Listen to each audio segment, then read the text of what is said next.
Hello, everyone. Lovely to see you all. Lovely to see you, Katie, as ever. Thank you for coming to join us for this event. Great to see you, George, of course. How are you today? Very well, thank you. Good. Are you in Incu Hive, Hursley at the moment? Yeah, I'm here, yeah. I'm jealous, being outside the home. Yeah, we're about 85% full, and a lot of people here that can't work from home. Someone needs to manage them, and that's me. Indeed. That's my excuse anyway. Wonderful. Lovely to see you, Mike. Thank you for coming to join us today. We really appreciate it, taking some time out. I appreciate this is a rather sort of uncivil time to catch up, but it's often better to kind of catch up at the end of the working day. How are you today, Mike? Good, yeah, good. I had quite a few Zoom calls today, so I'm in the zone. All completely zoomed out. Lovely to see you, Ella. Ella, who's coming to join us today. She's from the Winchester Creatives team, and Rob Palmer and some other people. So we'll just let others to come in, and then we'll make an official start. So we've got Emily Hi, Kent. Belinda. Good to see you. Good evening. How's your day been, Belinda? Yeah, well, a good range of things. Walking and talking, coaching has become my norm, or part of the way I work at the moment. So I've been out and about a bit today, which has been nice. Indeed. I'm sure everyone knows by now, you can go to the top right to the gallery view if you want to see all the people who are involved and attending. Lovely to see you, Emily Kent. And how are you today, Emily? I'm good, thank you. How are you? Yeah, very good, very good. I'm jealous about Belinda's walk and talk outside. I feel I've been sort of on calls back to back from 8 o'clock in the morning and out, and I understand it's been quite sunny in the last couple of days. It's been quite nice. Hi, Neil. Good to see you. Hello, Ian. Hello, everybody. Hi, Ian. Hi, Neil. Hello, Belinda. Yeah, good to see you. Yeah, we haven't met in person yet, but we have spoken. Feel like I know you. Hello, Nick. Hi. Yeah. Nice to see you all. One or two faces I recognise. We're a friendly bunch. So I'll let people in as and when, and I'm going to also give Ian co-host ability. So if other people come in, he can let and admit them as well. So welcome, everyone. Thank you so much for coming to join us for our inaugural Alliance for Hampshire Jobs event. We really do appreciate you taking time out of your bit busy days to come and join us. What I thought I'd do is I'd just literally just give you a bit of context about what this event is for and how it's come about. In a moment, I'm going to tell you a little bit about an initiative that I've been helping to develop alongside a co-founder of mine called Dan Benham, and it's been in the area of helping to try and provide job opportunities for young people in the Hampshire area. And I happened to have the chance to have a conversation with Ian, who you'll hear more in a second, through an invitation from the wonderful Katie Newman, who's on this call today. And we seemed to have a meeting of minds. We both recognised that there was an emerging issue, and I guess we were starting to feel some of the consequences of trying to create initiatives that was trying to do some good during COVID-19. And we talked about how do we make sure that we don't fall into the trap of what we were seeing in the national sort of context. So if we step back and we look at what's happened in terms of the sort of the health response to the emergency, we've seen an English sort of policy being trying to align with a sort of a Welsh policy, with a Scottish policy, with different elements of it coming together. And we recognise together that the rise of unemployment as a consequence of COVID and this pandemic was what we called a wicked problem, a problem that cannot be solved in silos, that the only way that you can tackle it is together. It's by sitting on the same side of the table and working together constructively to come up with systems, policies and ideas to try and bring down what is surely going to be the issue that's going to determine the next 2 to 3 years of our lives and perhaps beyond. And so with that meeting in mind, we said, well, why don't we get together and see if we can bring the great and the good, people with a passion and desire to do some good during COVID-19, who might be doing something similar to what we're doing. And why don't we model the leadership that we want to see from our Hampshire leaders and from our national leaders by trying to create a forum where we can all get around the same table and share best practice, share what's working, name what isn't working in a way that is constructive, and see if we can together build some consensus about what we need to do forward. So this is our first conversation. This is, what is the plan for jobs? And if it's okay with you, because I know there's a number of people who can't make it today, in particular my co-founder Dan Benham, who sadly couldn't be here today. We're going to record this session, so I hope that's okay with you. If anyone doesn't want us to share the presentation, please do let us know. We won't share any of this without your permission. It's just for those people who haven't been part of this conversation, who want to hear what the first session might be. That's what we're doing. I hope that's okay with you. Just so you know, we're not going to trying to cover everything on this conversation. We hope to basically follow up another conversation in about 4 to 6 weeks' time, which would happen after Rishi Sunak's sort of budget announcement in March, because of course current leaders are still waiting for clarity that's going to come from that budget conversation. And I think what we're trying to do is we're trying to build a coalition of understanding, a coalition of willing, and something that could evolve into a joined up plan for jobs for Hampshire that we can all feed into. That's the plan. But I'm going to hand over to Ian, and he's going to give you a sense of who he is and what his background and what he's bringing to this conversation. That's great. Thank you so much, Richard. Yeah, I'm really excited about this evening because I feel a real passion for this topic, and it's something that emerged over the course of last year with Belinda, who's on the call, and then with Katie, and then with Emily, who formed what we call the Winchester Jobs Club. And it's just a real sense that this is an urgent issue that we need to be doing something about. And, in talking to Richard and others, I've found that some people realize that this is an urgent issue and others feel that it's one of many things that we should be concerned about at the moment, but maybe they don't want to get involved. So I'm really excited to find people who think, yes, we must do something. And, in my discussions with Belinda and Katie and Emily and with Richard, we realized that there's some leadership that's needed in this area. And so Richard and I and others have been talking to local organizations, both the council, the MP, just different companies. And we're just trying to find a way to make something happen. And my focus with the Job Club is Winchester, but it's something that, of course, is relevant across the country. And so, I'm hoping that what we're doing is being replicated in different parts of the country. So what we're going to cover quickly is Richard's going to talk a little bit about his project that he's been doing. I'm going to talk a little bit about the Job Club. And we're going to then draw out some of the themes, some of the issues which we think are important.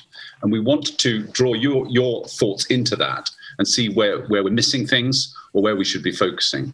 And then towards the end, we want to talk about leadership. So who is it that it's going to take the lead on this? And to what extent should we be pushing our local council, for instance, to help us, or our MP, or even business? Or should it be something that is more a charitable effort? And we're just really interested to know what you think about that. And I think we really want to understand what the different parameters are. Where are the big issues? Who are the people who are going to be affected the most? And how can they be helped? So I'm going to start by asking Richard, tell us about Winchester Creatives.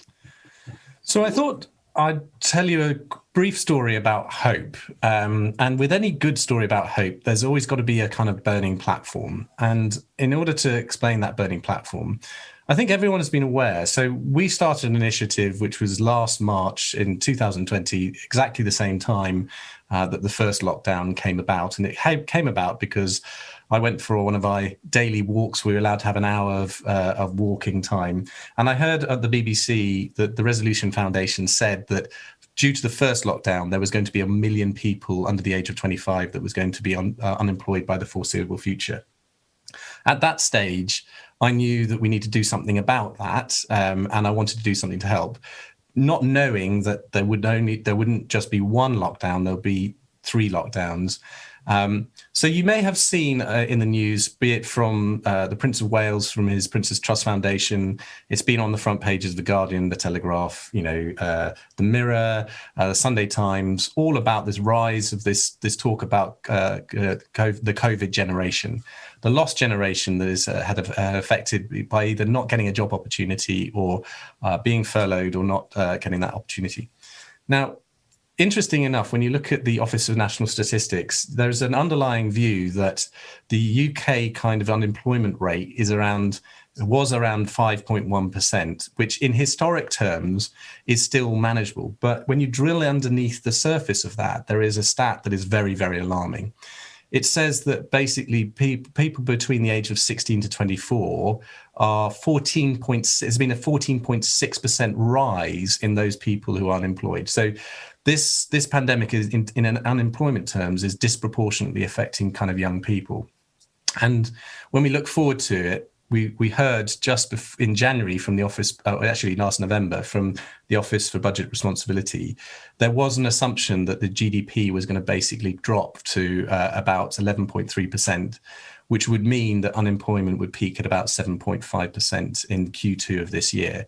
Now, it's very clear that with the second lockdown, that could continue to rise. I have to say that the stats as they are sharing in Hampshire, they're saying that unemployment is still quite steady compared to the rest of the country, but it's still masking underneath. There is still going to be a huge amount of uncertainty in key industries. So if we see from Panorama, from the BBC, from The Guardian, and we're seeing stats such as 1 in 4 people having mental health issues as a result to sort of unemployment, we know there's a big challenge ahead. So what do we do to do that? So Winchester Creatives is something I set up as a not-for-profit social enterprise with my good friend Dan Benham. Our focus really is to help young people to get in and get jobs, particularly within the creative industry. So this is targeting to specifically people under the age of 25. And we have 3 very clear social aims. So this is not run from a commercial profit point of view, it's run from a social profit point of view. And those objectives are to reduce the feelings of hopelessness in our young people. The number 2 is to reduce the feelings of job despair in our young people. And number 3, to help them get in and get on in the creative industries. The way we do that is we run 3 initiatives. One is called Mind the Gap. That's our campaigning initiative that is trying to raise awareness with politicians, with local leaders, with national leaders around the importance of looking after young people and their future prospects. The second thing we run is called Mend the Gap. And this is how we are practically doing something to do something to help. And at the moment, we're running mentoring programs for 30 young people where they have basically matched with senior leaders for 6 months that gives them an hour or 2 hours of time throughout that month to help them kind of evolve their skills and get them match fit ready for the workplace. We are also providing apprenticeships. So we are paying for 9 people. We are funding them directly from what we have raised. And they're doing a range of work. They're responding to client briefs and they're working on behalf of Winchester Creatives. And on top of that, we've got an online community, an online platform, and we run events for people to participate. The last thing we do is an initiative called Jump the Gap. And this is where we are extending our online employability training for young people, where we are basically helping them to upskill specific skills such as LinkedIn training, networking, specific skills in the creative industry. And at the moment, they're completing a 10-week course, which is around content and SEO and otherwise. So we're trying to live what we want to see happen in our community, which is not just say there's an issue, come up with a solution. The only thing I would leave with before I hand back over to Ian is one observation that I've had in this last year is that point that Ian said. Is how many people have really truly tapped into this being a big issue. And I don't know if anyone saw the John Lewis advert just before Christmas. If I can paint a picture for you, there was a there was a boy who had a football stuck at the top of a tree, and a pigeon flies down and looks at the boy, and the boy looks very hopeful to the pigeon that the pigeon might get a wing out and put the football back down. The pigeon looks at him quite interestingly and warily, and then decides to fly off. And it's only until a girl turns up with an extra long umbrella she's able to knock down that football. The analogy is really just about a little kindness is more contagious and is than the actual pandemic we're living through. If we can show a bit more kindness, then it can help more people to grow, and perhaps help boys and girls who've got their proverbial ball stuck up a tree kind of unstuck. And so, just to build on the point that Ian made, in my experience of trying to deliver this program of work through Winchester Creatives, we've done a year of it now. I've genuinely experienced two types of sort of either organizational response or individual response, which is either the girl with the umbrella saying, how can I help? What small act of kindness can we do to support what you're trying to do to try and help people? But I think what we've also experienced is the bystander effect. That point that there was this paralysis of saying, there's so much change going on, I don't really recognize this to be an issue that we can contribute to. And so it's not really in my gift right now to be able to do something. So I think what we're just trying to demonstrate with Winchester Creatives is just to literally try to do something practical that's going to try and do some good during COVID-19. And I hope that we can, through this initiative with an alliance of Hampshire Jobs, we can connect with like-minded enterprises, initiatives who are doing great things. And if we can learn from each other, share examples, share where there's possible future funding, or indeed share best practice and resources together, we can collectively take that football that's been stuck down a tree and try and help a few more people. Let me hand over to Ian. He's going to tell you a bit more about Winchester Job Club. Do people, before I talk about the Job Club, any questions for Richard about Winchester Creatives, what they've been doing, anything that it sparked a thought in your minds about what he's doing, or even just a message of encouragement for him, because these things are not particularly easy. Any thoughts from anyone? Two questions. So why did you pick creative? It's probably your background, but and then the other one, are you focused on then finding work for, or opportunities for youngsters in the Hampshire area, or could it be anywhere? First question is a great question. The honest answer is I woke up every single morning during the first lockdown and I asked myself a single question, which was, who did I want to be during COVID-19? I knew that COVID-19 was our generation's war effort. I knew that in 20 years' time, we're going to look back at this and go, this is a generational effort that we all need to get behind. And if we look at the amount of deaths that we've experienced across the nation, when you think about it, in the Second World War, there was 100,000 civilian deaths that happened between 1939 and 1944. So a 5-year period, we reached that mark within 7 to 8 months. So I knew I needed to do something to help. The truth of it is I don't have a medical background. I don't know how to use a ventilator, and I'll be useless in an ICU unit. But I knew that I had some skills. I knew I had some contacts. I knew I could market and galvanize and bring a team together. And so my background is 23 years of working in the creative and marketing industry. I've been working in digital communications and marketing for sort of blue chip FTSE 100 companies and various other things. So if I was to be able to use my talents and skills, it would be in that context. So that's why I kind of lent into Winchester Creatives. Winchester Creatives was a informal non-networking lunch that evening that happened on the first Tuesday of each month. It had come to a natural end the year before, and I really wanted to honour Dan Benham, who kind of given it a go, but kind of lost a bit of the momentum to keep it going. And so we kind of revitalised it with a social purpose. That's the first question. And the second question, remind me what the second question was? So you focused on opportunities in Hampshire or beyond? So this is a very good question. So there was a bit of brand equity in the name of Winchester Creatives because it existed before. I live in Winchester and I really wanted to kind of galvanise the best of the institutions of Winchester, let's say. perhaps in hindsight, I think maybe if it was, what we do is we're helping anybody in the Hampshire region. So we have mentees and apprentices from Portsmouth, from Farnborough, from Bournemouth, Southampton, Winchester, Romsey, from the whole of the Hampshire region. So I was hoping that Winchester Creatives would galvanise Winchester institutions to get behind us. In fact, what we found is that we found more Hampshire-based organisations from Southampton and Basingstoke who are leaning in more to what we're doing. And I suspect it's because Winchester institutions have got quite a lot on their plate, and sometimes it takes a while to get sort of Hampshire County Council or the sort of the City Council or the college or the university, all the kind of key 5 institutions. But in terms of the actual output, we are very, very proud of the impact we are making. So we run something called the Hacked Social Impact Survey. So every single pound that gets put into us generates £3.70 in social profit. And we've already created 5 opportunities for people to get full-time jobs. The first was at Winchester College as a video content producer.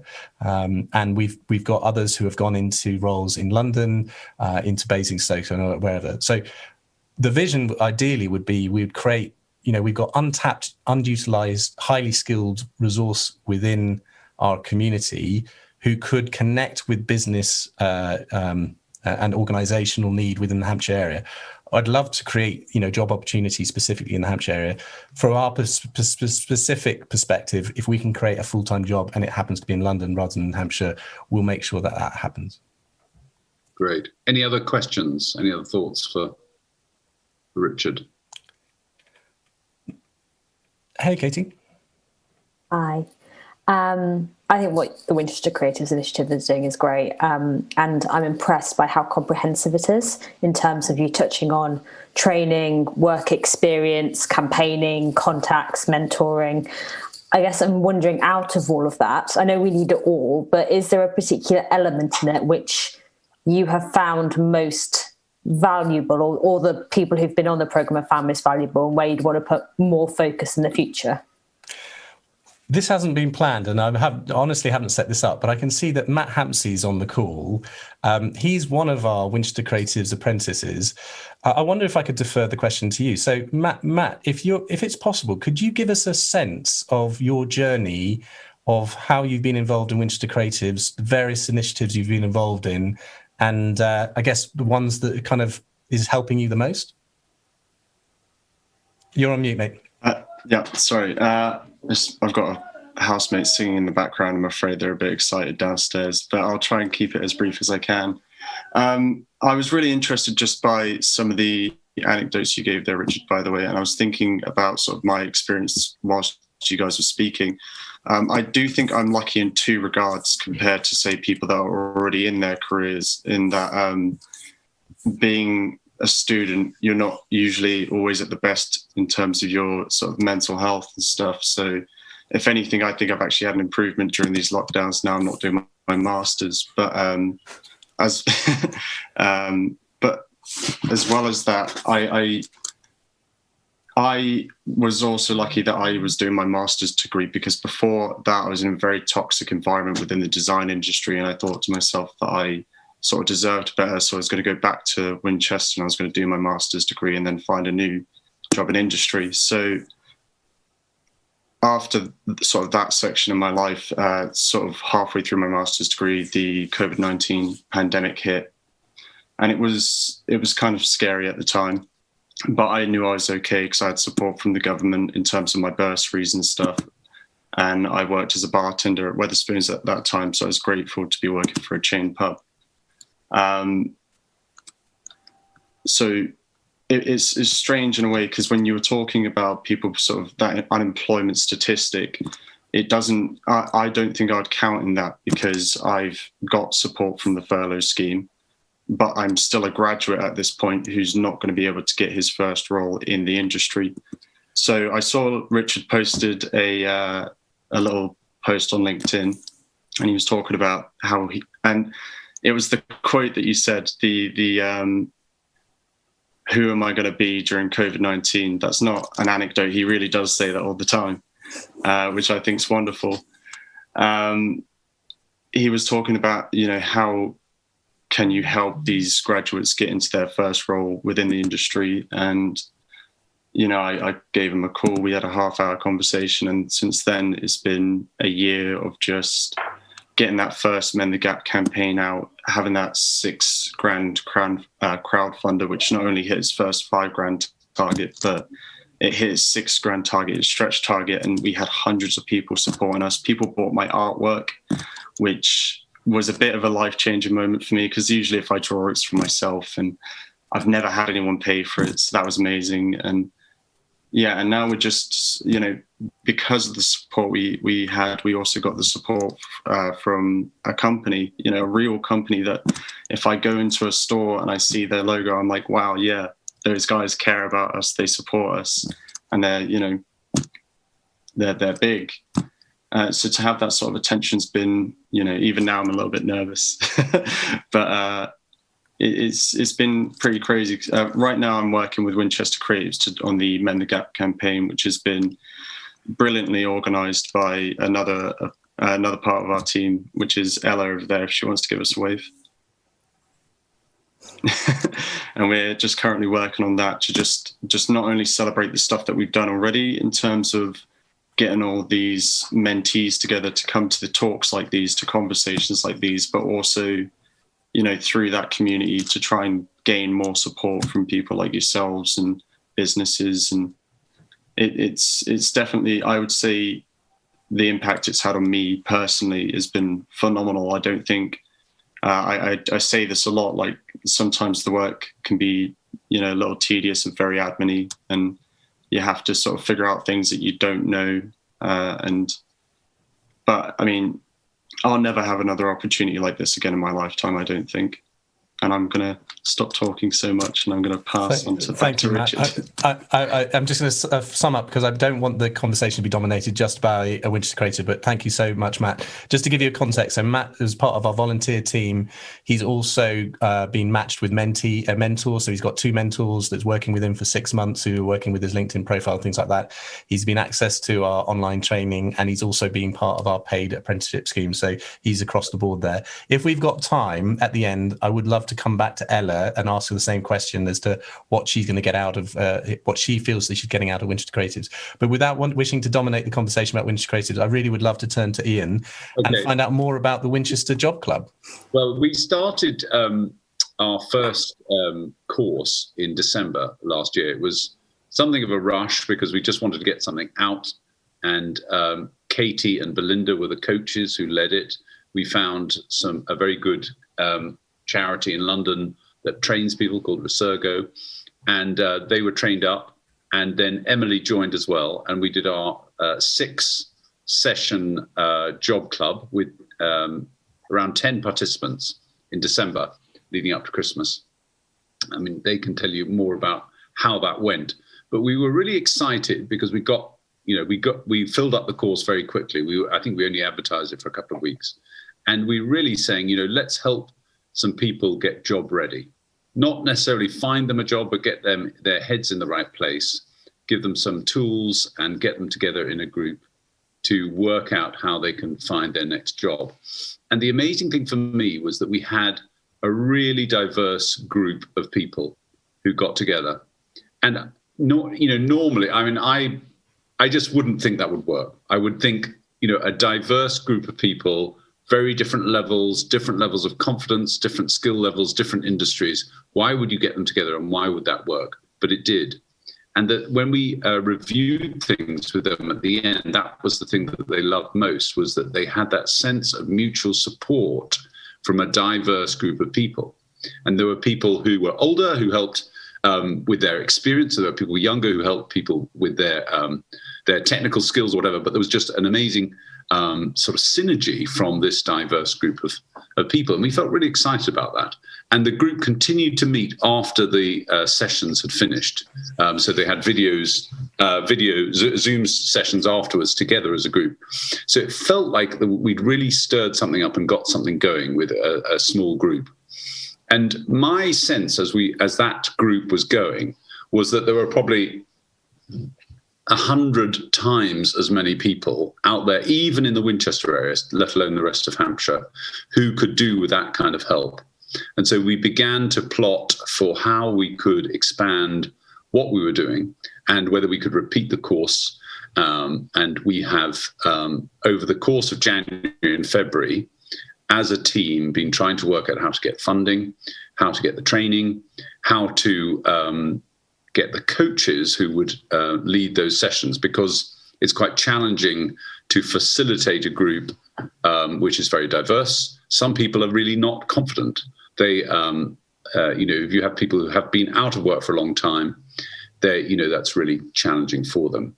So trying to create an architecture which would work for a diverse group. And we're really excited. We've just agreed to do our next course, which Belinda, Katie and Emily will lead starting in the middle of March. We're getting some interest in funding, and we are thinking about, the bigger picture. What can we do on a broader scale? Can we be running parallel courses? Should we be running specialist courses? Can we have volunteers? And some of you, such as Neil, is interested in helping as a volunteer to help with particular skill sets. And, Richard's talked about LinkedIn, for instance.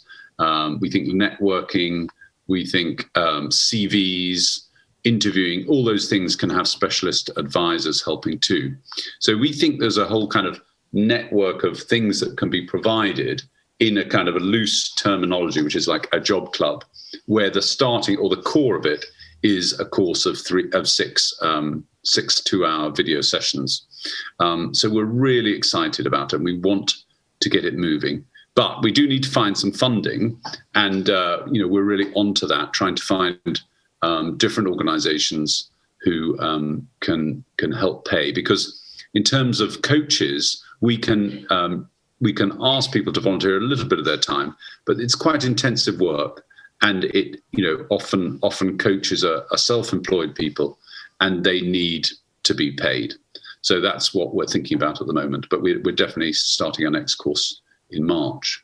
So that's the kind of the story. We're not nearly as well developed as what Richard's been doing. We've only been really going since the autumn of last year, but we're really excited about it. We really think that in the next couple of years, it will be an important thing to be supporting people. And my feeling is that this early phase, so I think of what Richard's done is, as you said, Katie, it's across the board offering hope for a particular targeted group and throughout that course to getting a job. What we're doing is, I think we're providing a broader support, but at a specific point, which is, I've lost my job, what do I do?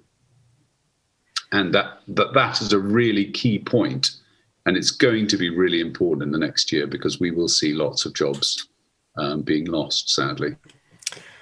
So it'd be wonderful to hear from Katie and Belinda. If I could just, if it's possible, if we can come back to you, because I would love to pull in whether George or Paul or Mike, because one of the things we'd love to ask from you is, obviously, you have a broad spectrum and you're working on various initiatives, and it's been an incredibly challenging year. And what I've seen is genuine individuals sometimes step up into leadership positions, but above and beyond institutions. I'd just love to hear, what initiatives you guys have been running that you feel most proud of, and where you see that you're making some inroads, potentially around the employability side or other things, so we can learn from your experiences. Does anyone feel comfortable from either Paul, George, Mike to kind of share some of their experience? Yeah, I can speak a little bit, if that's all right. So I'm chair of trustees at the Winchester Basics Bank. When I took over as chair a year ago at the start of the pandemic, and I've been a trustee for a couple of years before that. So kind of have been dealing with a huge amount of change as a result of the pandemic on every level. So we've gone from struggling to operate at a certain level, not a particularly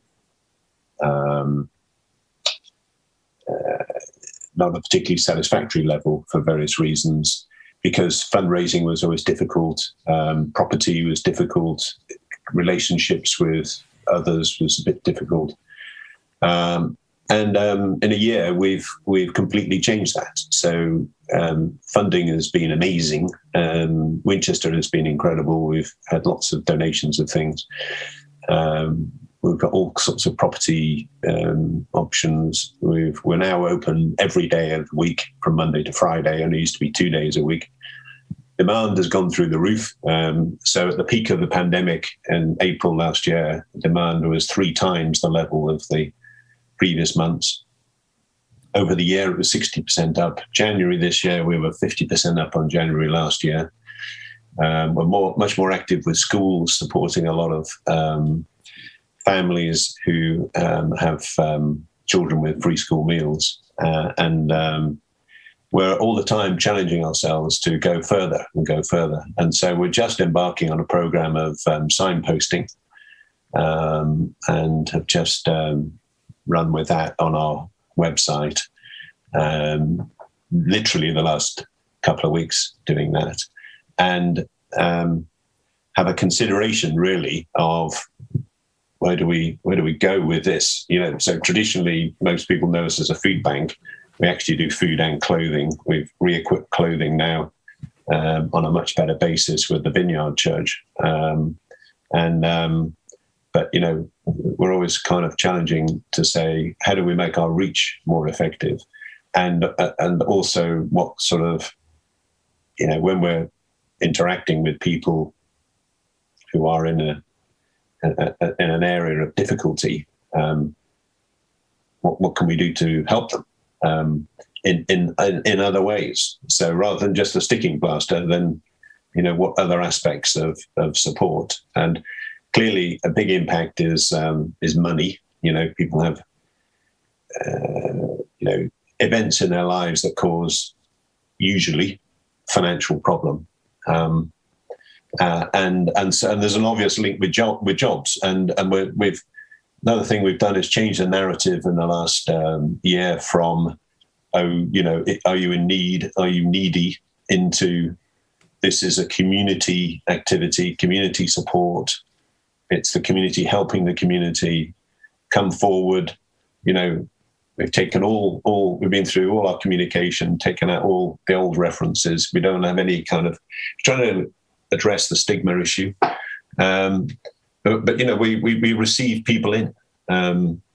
So my kind of reflection when I discussed with Ian about the Job Club was, you know, interesting.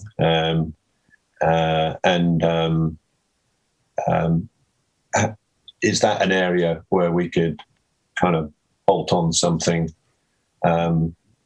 We have a wide variety of people who need some support, whatever that is, and lots of different possibilities with that.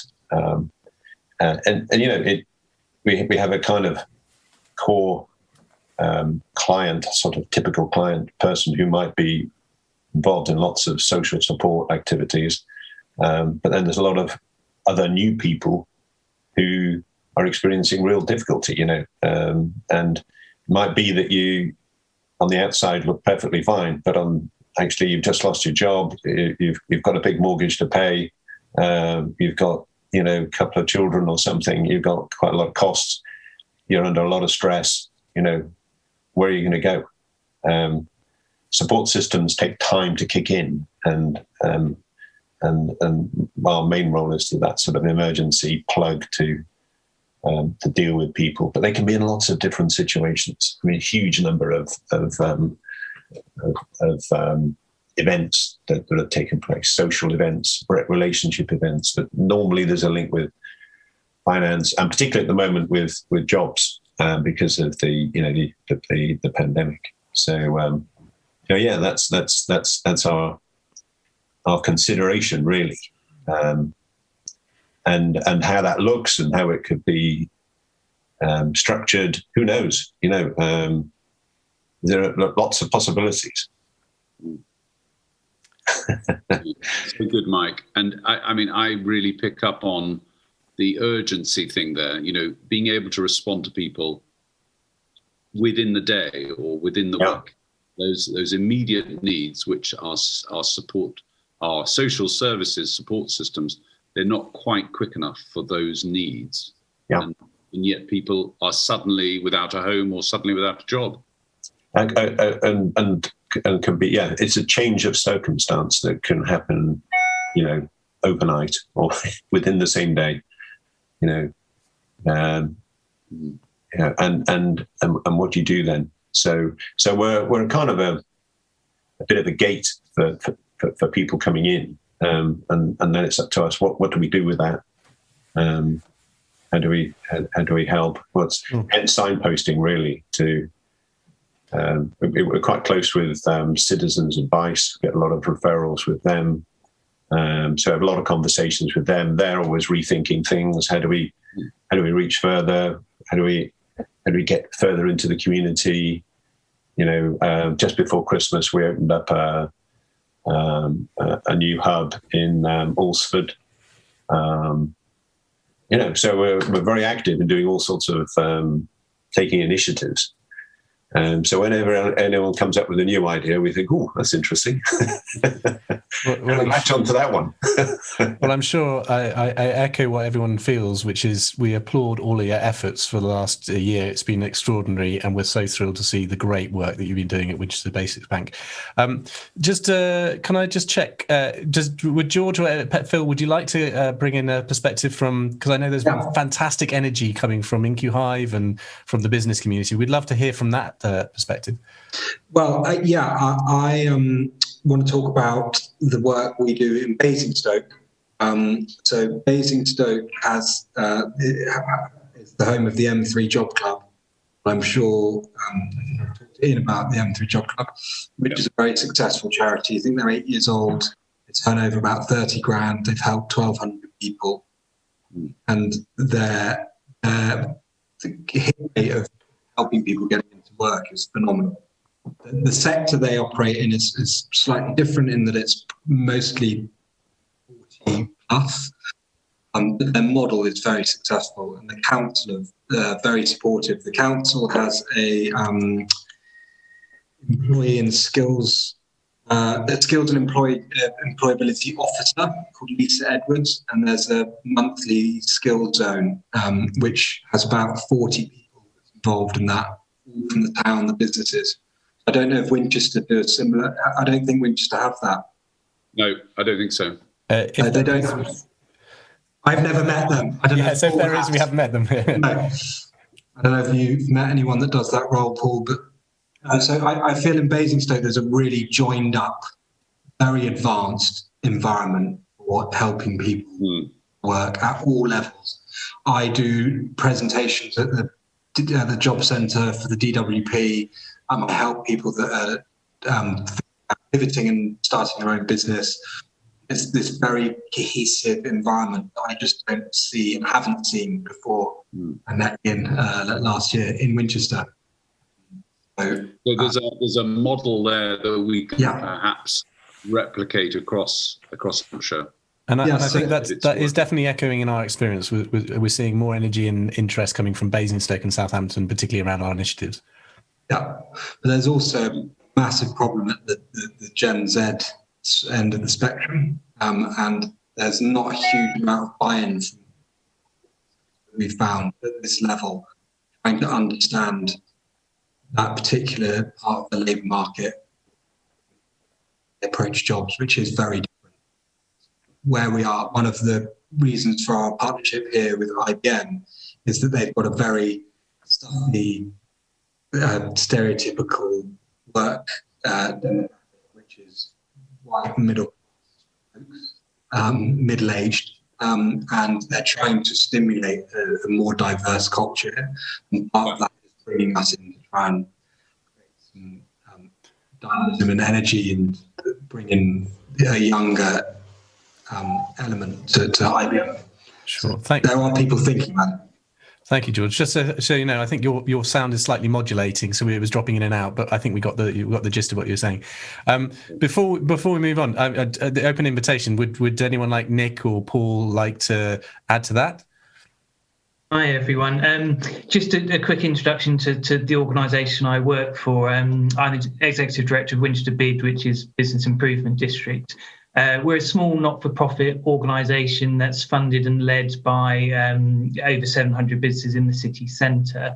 And our programme of work is directed at trying to make Winchester a better place for business for those levy payers that pay into the service that we deliver. So our work's focused on making sure the city is well promoted, that it's safe and secure. We run the crime reduction partnership, business crime reduction partnership for the city, and also that it's attractive. So we get involved in public realm enhancements, making sure it's a nice environment for people that are visiting, but also people that work there.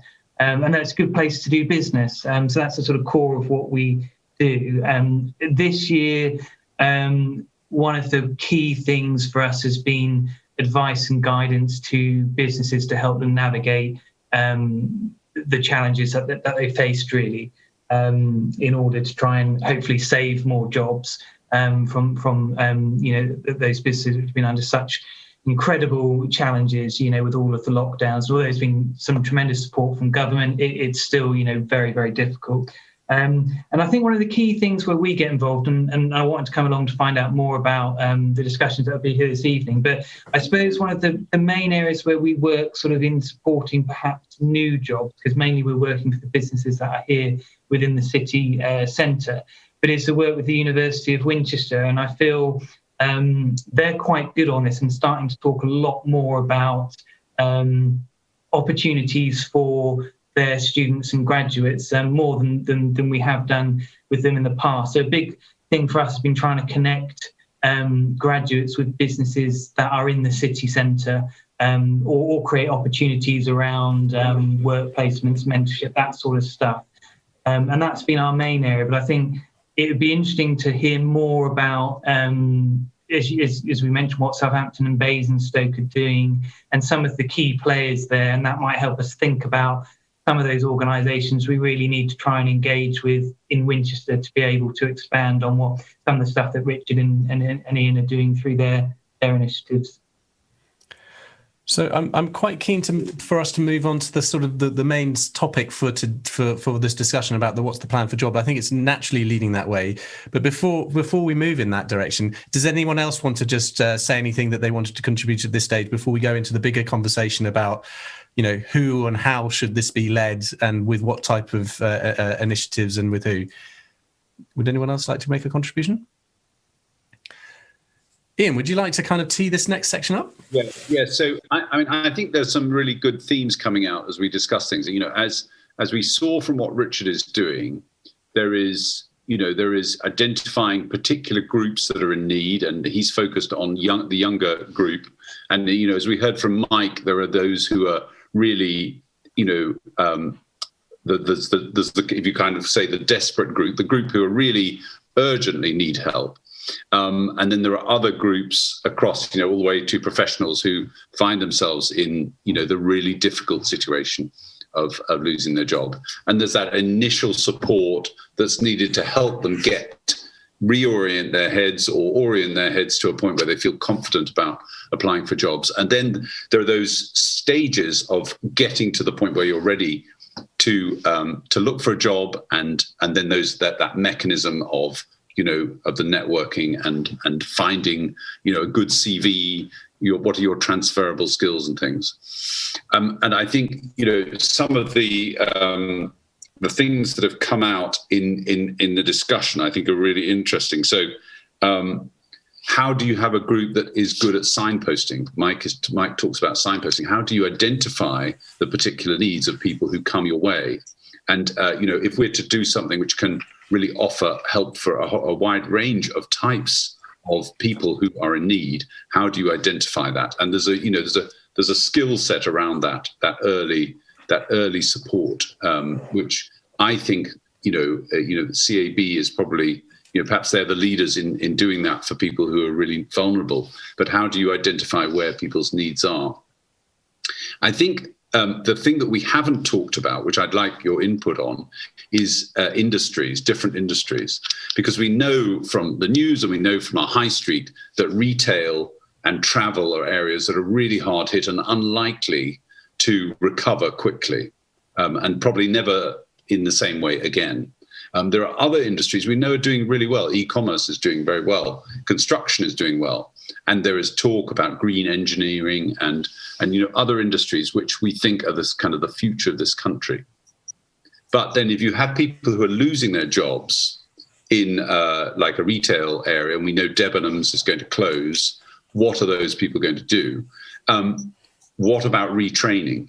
So I think there's a whole area which, perhaps Richard, I don't know how much of what you've done is a kind of retraining or it's maybe an upskilling, but who can we get to help Hampshire retrain those people who, they've come out of a job which just isn't going to exist, or it's going to be very difficult to find another similar job.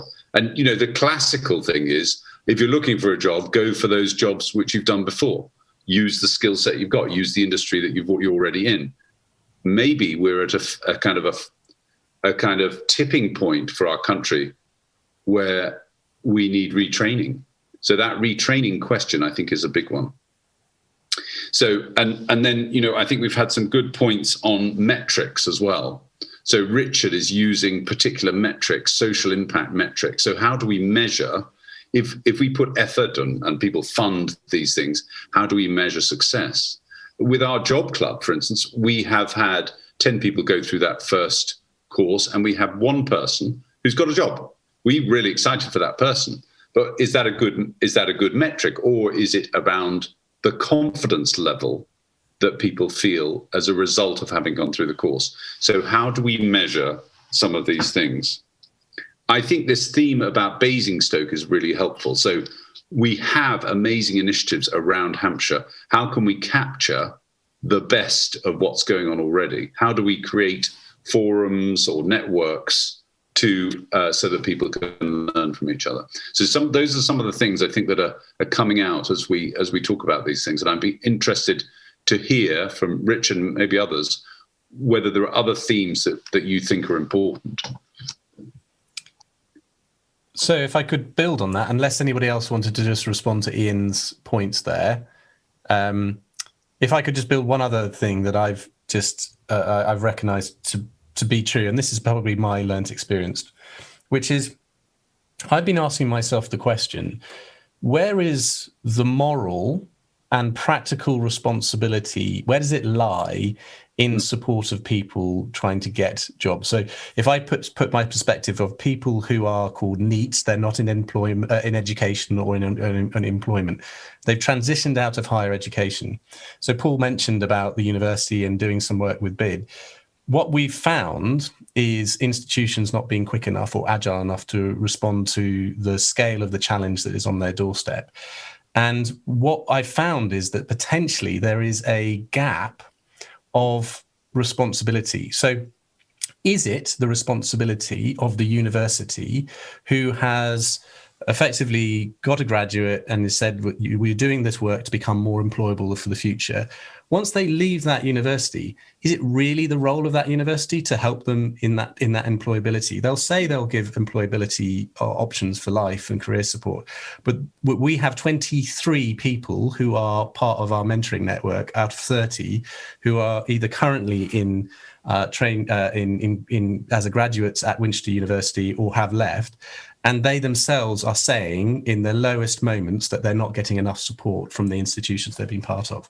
So we're trying to close that gap and trying to connect with people. And I know the university is doing a lot. They've just done 2 weeks of initiative. I know they've got other things coming on, and I know there's some hubs coming along, and that's great. The question is it enough?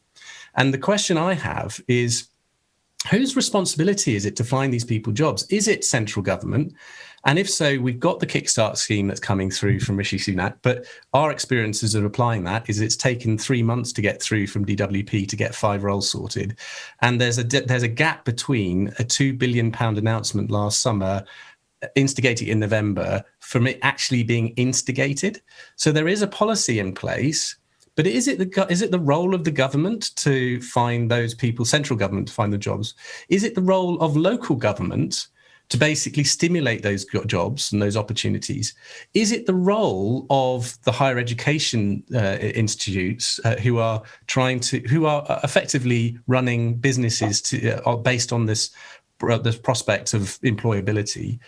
Is it the role of companies? Do they have a role in this, in the sense that the future talent, the future innovation, the future growth, the future parts of their business, in their businesses will become less diverse.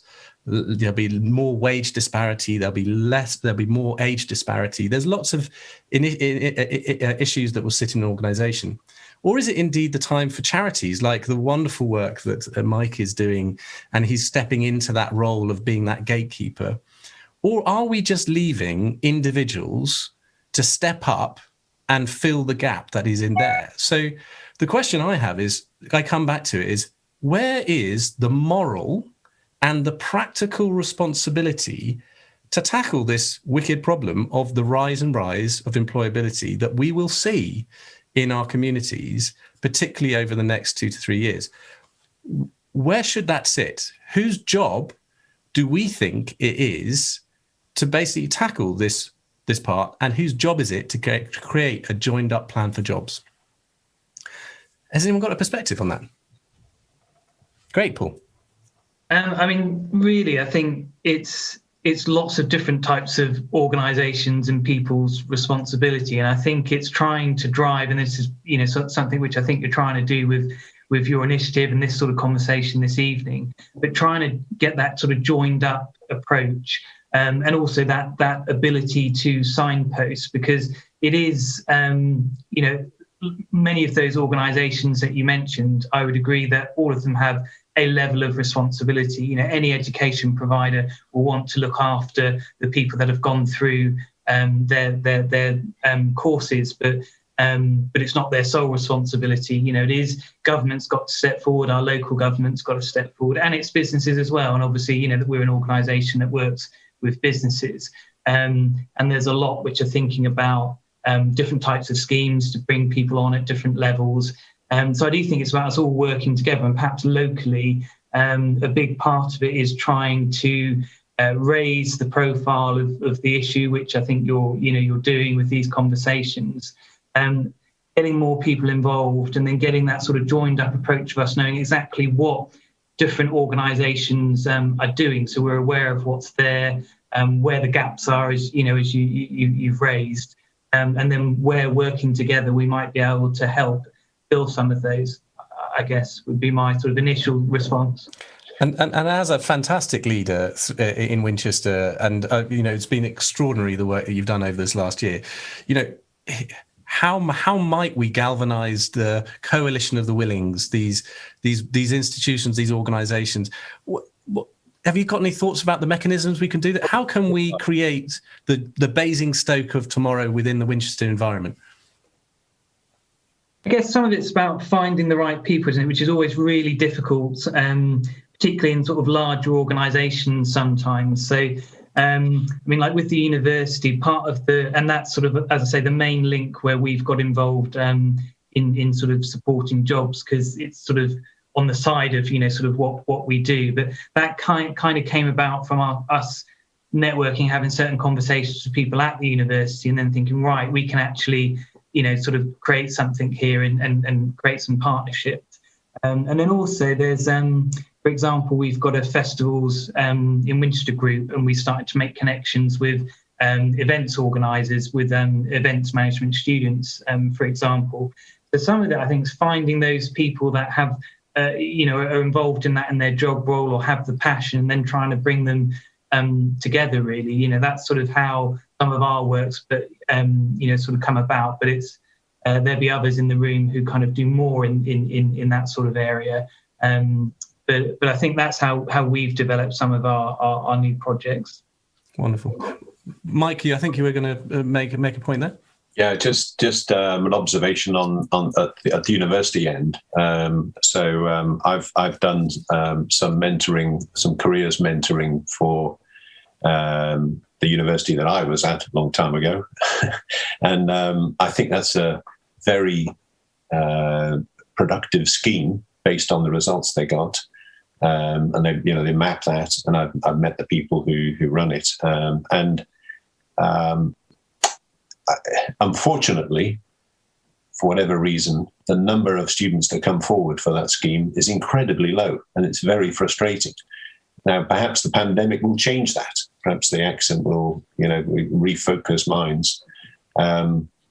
And typically, the people who do come forward are often the ones who are, that just by definition, they're taking the initiative to come forward. They probably are the ones who need the help the least, but they get it, they get it, and it's a great benefit to them. Yeah. And I'm aware that not every university does that, and that scheme has been operating about 10 years, and there are programs to communicate it, and so it needs.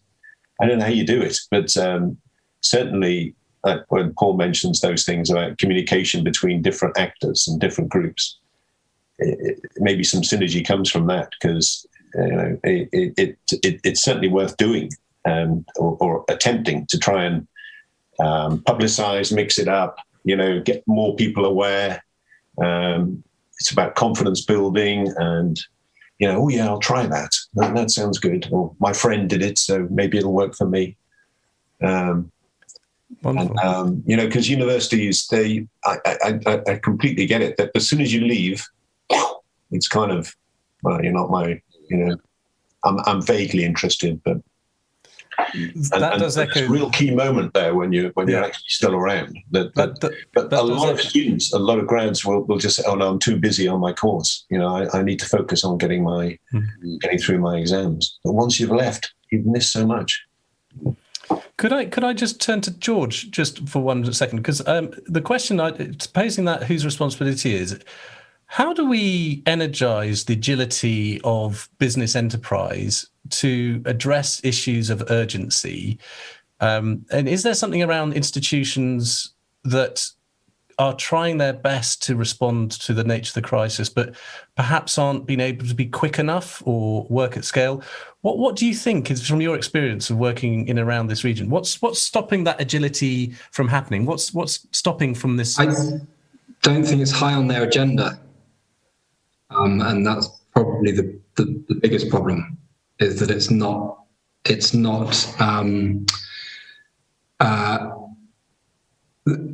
there's big issues with skills locally in terms of trying to find the right skills, and outside of that, the views and the values of most of the businesses we meet are quite insulated. They're very specific to their own problems and how they can solve them. There isn't an altruistic element the way in which they operate. So they'll push a CSR agenda. That CSR agenda is about branding, about attracting the right people, and there needs to be an altruistic and in which they approach this issue for them to help, I think. Thank you. For me, it stems from organisations like yours. So how might we inspire that leadership? How much can we support? Bear in mind, this is a forum for being constructive. How can we encourage and support for that level of urgency to be that which is maybe matched with other areas in Hampshire? Does anyone have a perspective on that? Or is it just initiative overload right now? Nick wanted to say something. Oh, yeah, I'm looking at this from a slightly different point of view because of the job I do. I mean, I work in the health service. I'm head of chaplaincy for Southern Health, so I work with a lot of physical and mental health patients. I'm also the cathedral chaplain, and I also keep an eye on the city centre chaplaincy in Winchester. And one of the things that we've got a lot of expertise here tonight, and I would like to think that you can actually develop partnerships, because within that partnership, we can be a heck of a lot stronger than being a group of individuals. And actually, we can actually then probably put more pressure on our councils, the county council, I mean, I was wondering earlier whether there's anybody that's looking at this or taking responsibility in the county council.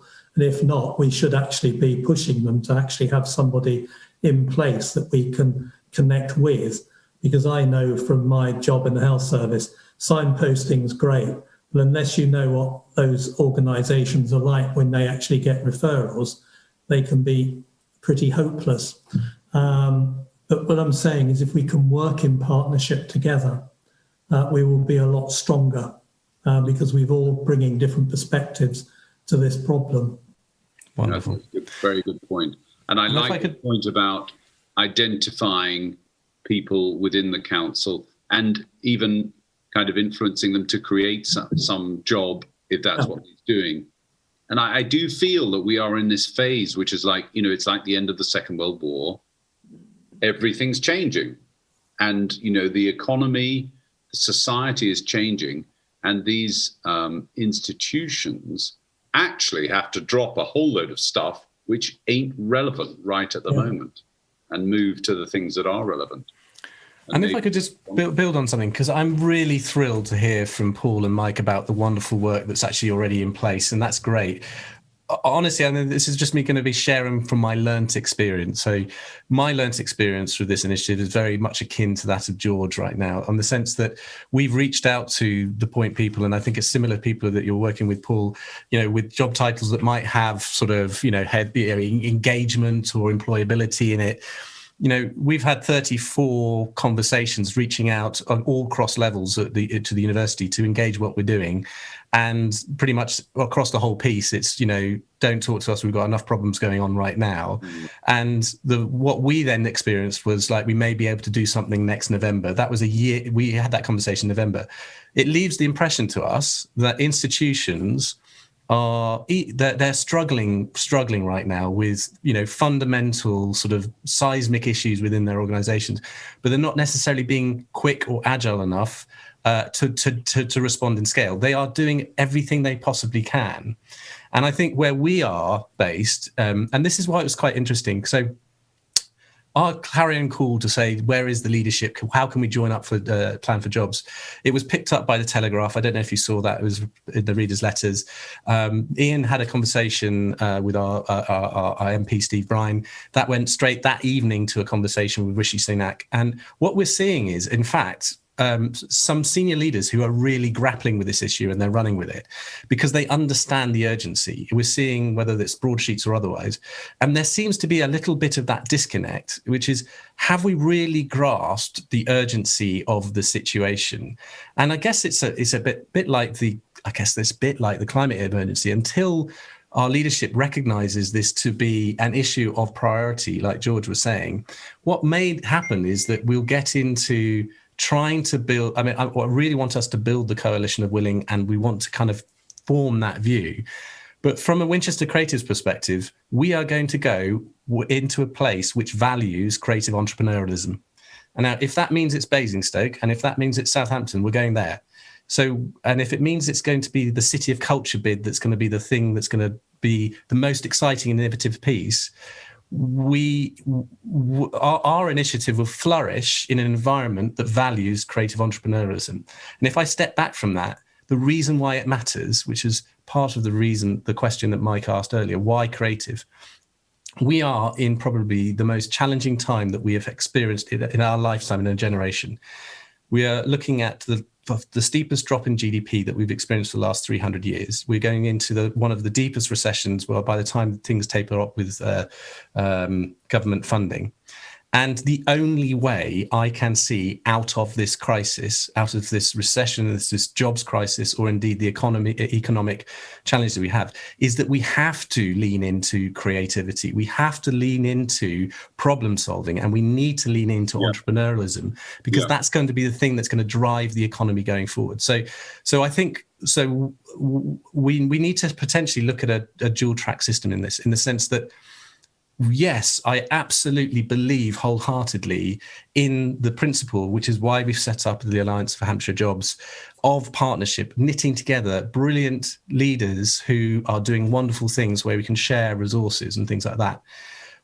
But from my learnt experience, I'm just wondering whether have we as in the Hampshire region, which are the institutions, which are the organisations, which are the people who are grappling with this issue and gripping it, and actually doing something really, really innovative and new to really address it. So I think you're right, Richard. I think we need to do the partnership thing, but we also need to be agile and creative, and we need to find the coalition of the willing and the urgent.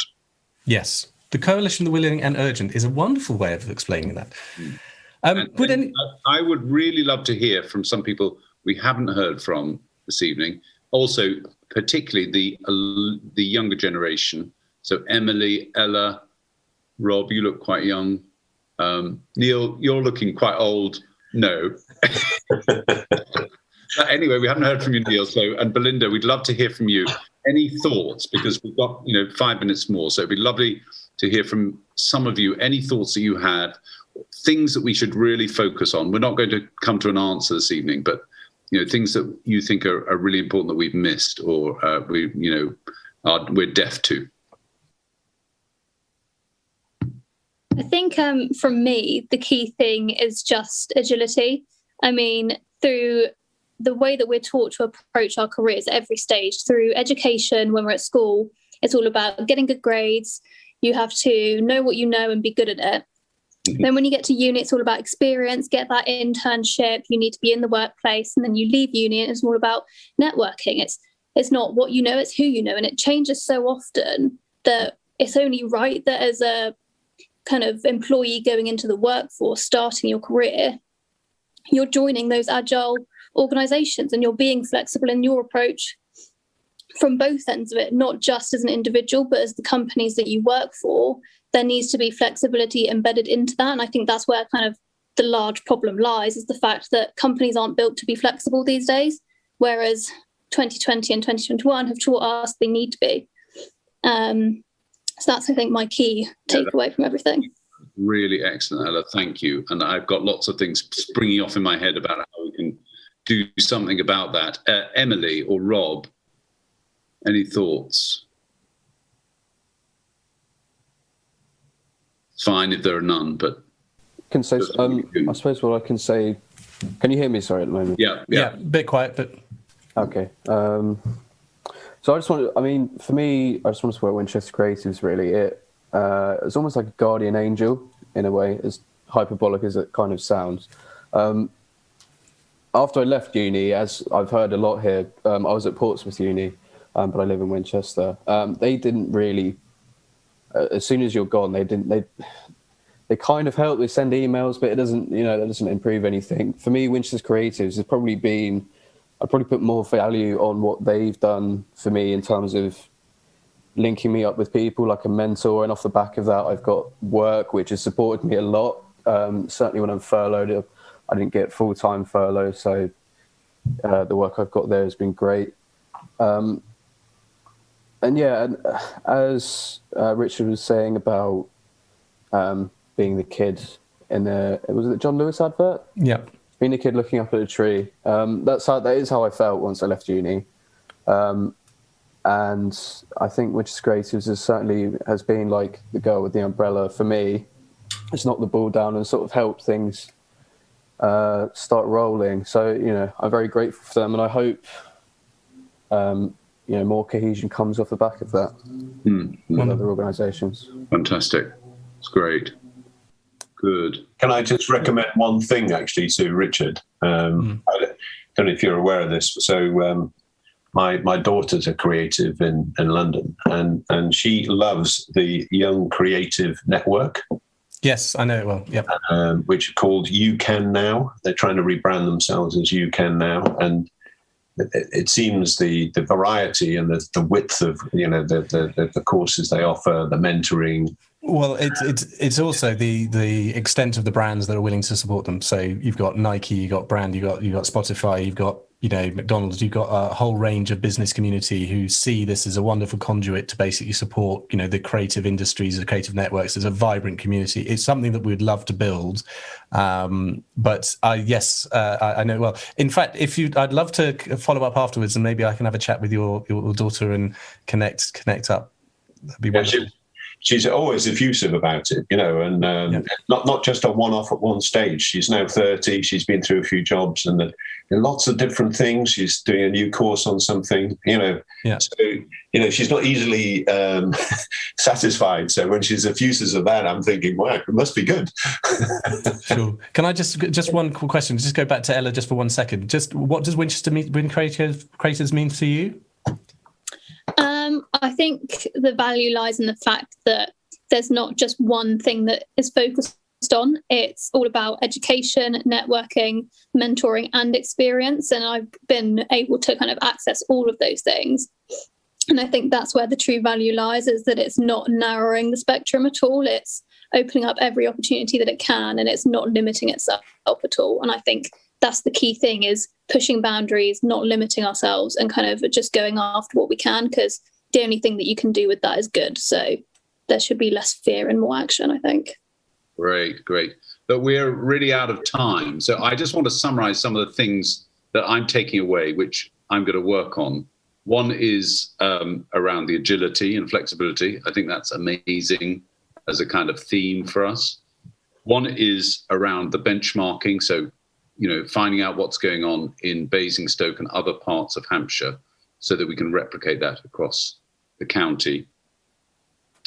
And I think the mentoring thing has come out strongly as being a really important theme. And that's something that, it's not always easy to kind of implement, but I think we really need to find ways of mentoring.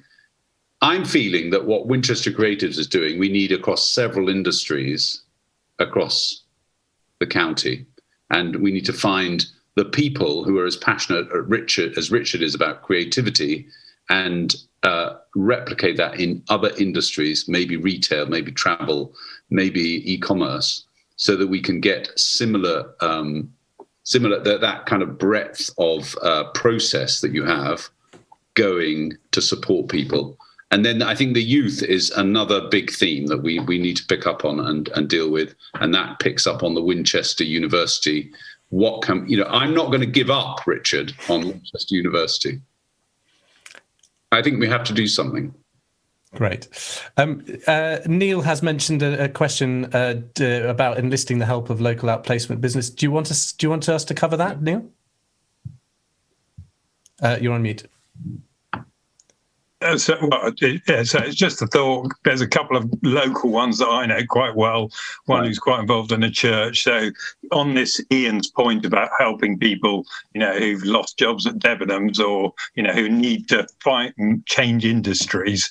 I'm happy to do mentoring, and I'm a networking expert. But that sort of thing, actually, that's what these people do, and they might be willing to give a little bit of their time and and very relevant skills.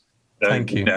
Ian, happy to follow up with you, maybe just at least on the day that I know. We'll pick up with them. And I'm, the other question for you all is, who else should we invite? So clearly we need someone from Basingstoke, or some people from Basingstoke who can tell us the story of what's going on there, and maybe from other parts of Hampshire. And I think, organisations and other professionals who are in this space, such as outplacement, recruitment, companies. I think it would be good to have some people. Other ideas for other people we should invite, apart from the great and the good. So we will try and get Steve Bryan to come along, maybe the head of the City Council and so forth. But Paul's mentioned Councillor Paula Ferguson as well. Sadly couldn't join us today, but hopefully she can come and join us again in future. Yeah. Any other thoughts? Otherwise, I think we should draw to a close. Hey, Katie. Thought was, I don't know who this would be, but it feels like we've got a lot of areas covered in the kind of emergency help and getting people jobs ready. It feels like we haven't got many people in jobs creation. And given we're going into a recession, that's going to be a big challenge. So we need to make sure we've got the jobs there for people to get. Yeah. So again, high growth in care home, and sort of maybe in the social health side, there might be somebody who can contribute to that. Yeah. Can I just finish with just one thought, which is, if genuinely if we take that analogy of John Lewis, this is all about a story of hope. We're going into and currently gone through very traumatic times, but the more we can join up, the more we can share our resources, the more we as individuals can show the leadership that we so desperately want in our communities. If it's not, we need to encourage our institutions to lean in, to be part of this, and hopefully we can create that clear joined up plan for jobs that we can all contribute to and do the good that we want to do during COVID-19. So Ian, last comments to you? No, that's a good end, I think. Thank you so much, everyone. It's amazing to have you all together. Brilliant. We'll do another one of these sessions in about 4 to 6 weeks' time after Rishi Sunak's budget. If you know of anybody in the Hampshire organisations and communities, whether it's from institutions, for businesses, charities or otherwise, and you think there's a value for them to come and join this conversation, please do encourage them to come and join our Alliance for Hampshire Jobs future events. Thanks. Thank you. Can I just get one photograph, actually, if that's all right, of us all waving and the usual thing? Ella, are you ready to do that? Sorry, it's an obligatory thing. Okay. Okay. You got that? You got that, Ella? Okay. Thank you very much, guys. Have a lovely, lovely evening, and thank you for joining us tonight.